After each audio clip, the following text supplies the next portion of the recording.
जीतू पटवारी का केंद्र सरकार पर निशाना। ईवीएम और किसानों के बहाने सरकार को घेरा है। जीतू पटवारी ने चंडीगढ़ मेयर चुनाव पर सुप्रीम कोर्ट के फैसले का स्वागत किया। सुप्रीम कोर्ट का फैसला ये बताता है, उन्होंने कहा कि खतरे में है लोकतांत्रिक प्रणाली।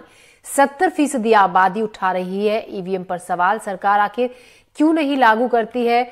इन तमाम मुद्दों पर एमएसपी को लेकर उन्होंने बात की। साथ ही उन्होंने किसानों के मुद्दे को उठाया। उन्होंने ये भी कहा ईवीएम के मुद्दे पर सरकार को घेरा कि ईवीएम में गड़बड़ी की बात शुरू से ही उठती रही है, लेकिन उसकी तरफ कोई ध्यान नहीं दिया जाता है। सरकारी सीरियल किलिंग शुरू होने वाली है। जीतू पटवारी ने यह भी कहा न्यू इंडिया की बात करने वाली संविधान मिटाना चाहते हैं। तो सीधे सीधे सरकार को घेरा। जीतू पटवारी ने चंडीगढ़ मेयर चुनाव पर आए सुप्रीम कोर्ट के फैसले के बहाने केंद्र सरकार पर जमकर निशाना साधा। उन्होंने कहा सुप्रीम कोर्ट का फैसला बताता है कि देश में लोकतांत्रिक प्रणाली खतरे में है। वहीं किसान आंदोलन पर भी उन्होंने सरकार को जमकर घेरा और एमएसपी मूल्य पर सवाल खड़े किए। आज 70% तक देश की चुनाव प्रणाली और ईवीएम को लेकर सवाल उठाता है। धन्यवाद सुप्रीम कोर्ट को, जिन्होंने जिस तरीके से मेयर के चुनाव को लूटा गया चंडीगढ़ के, उस पर देश में डेमोक्रेसी की हत्या की एलिगेशन सरकार पे लगाया, व्यवस्था पे लगाया।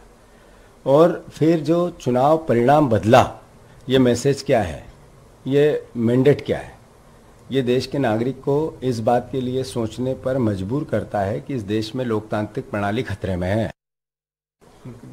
हमारे देश के प्रधानमंत्री ने 2014 के चुनाव कैंपेनिंग में कहा था कि किसान ने क्या गलती की, उसको उसके फसल का लाभ क्यों नहीं मिलना चाहिए। उन्होंने खाद की, बीज की, बिजली की लागत को गिनाते हुए कहा इससे सीधा डबल समर्थन मूल्य फसलों का होना चाहिए। 5 साल बीते, कुछ नहीं किया। देश में आंदोलन हुआ, कई बार हुआ, बार बार हुआ, सरकार से बातें हुई कि समर्थन मूल्य लागू हो। समर्थन मूल्य लागू नहीं हुआ, पर देश की सरकार ने 3 काले कानून लाए। उसका 1.5 साल आंदोलन चला। फिर देश के प्रधानमंत्री ने देश के सामने माफी मांगते हुए ये कहा